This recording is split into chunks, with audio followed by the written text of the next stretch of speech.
हाँ तो तहार सबके फिर से स्वागत करत बाटे अवधि के अखंड सौरभ ब्लॉग। अच्छा जी। जेका जेका कुछ न लागत हुए अच्छा वो एक बार खाली हम आप ब्लॉग देख लिए सब चीजें लागे लागे अच्छा। क्या बात है सर।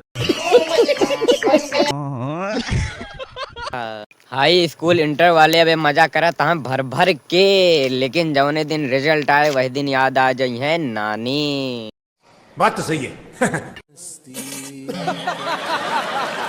पर हमहू अबे होई न ज्यादा खुश, काहे से अगले साल बाटे हमारो बोर्ड एग्जाम के पेपर।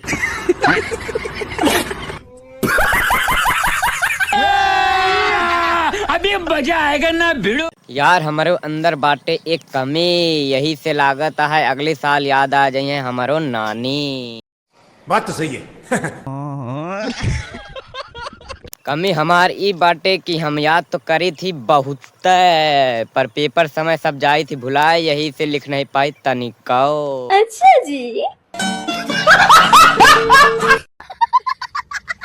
अगर ब्लॉग देखे में आएगा हुआ मजा बहुत है तो सपोर्ट करा खुल के। बात तो सही है।